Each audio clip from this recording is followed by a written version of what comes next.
Hello and welcome.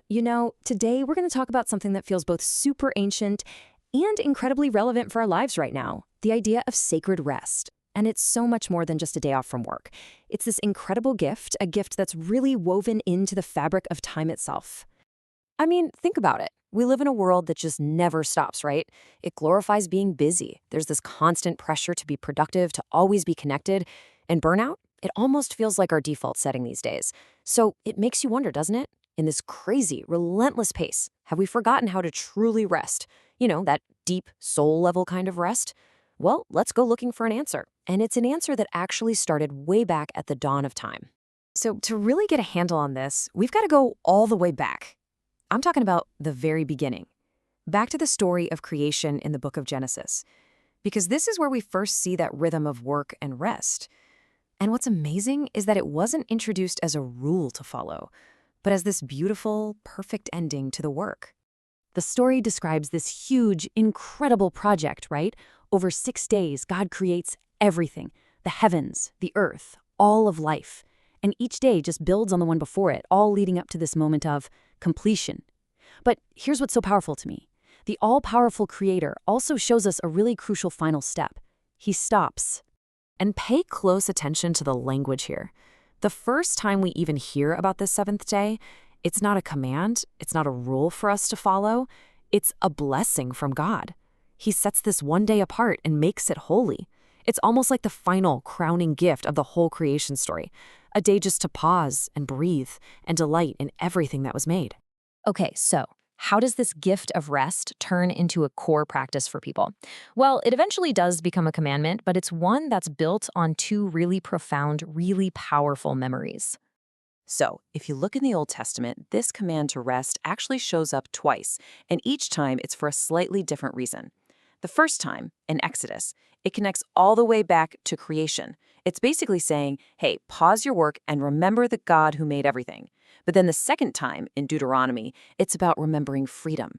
It's a reminder to the people of Israel, remember when you were slaves in Egypt, and remember the God who rescued you. So rest becomes this amazing act of both joyful worship and grateful remembrance. And this is such a radical idea, especially for us today. The command to rest is also a promise. It's like God is saying, it's okay, you can stop. You can trust that I've got you, that I'll provide for you. You don't have to completely wear yourself out just to get by. Wow, it's an invitation to trust that we're sustained by something bigger than just our own efforts.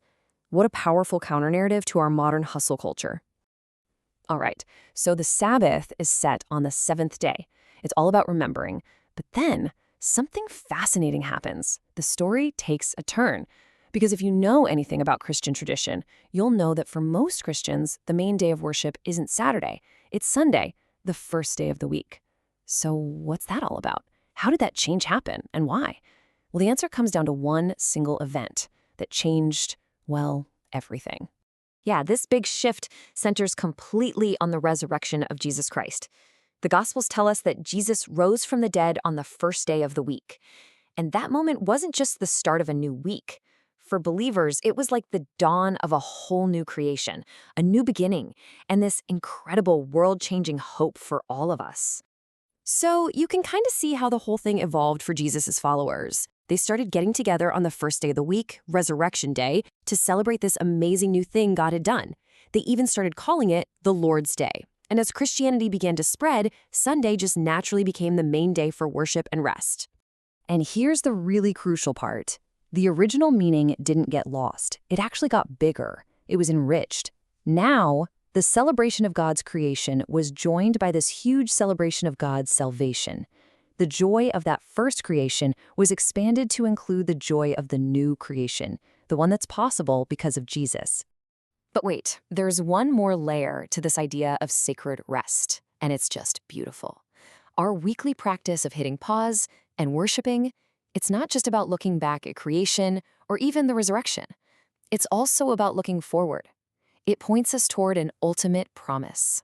You see, the Bible talks about a final eternal rest, and this verse here from the book of Hebrews kind of hints that our weekly rest is like a little preview, a foretaste of that future reality.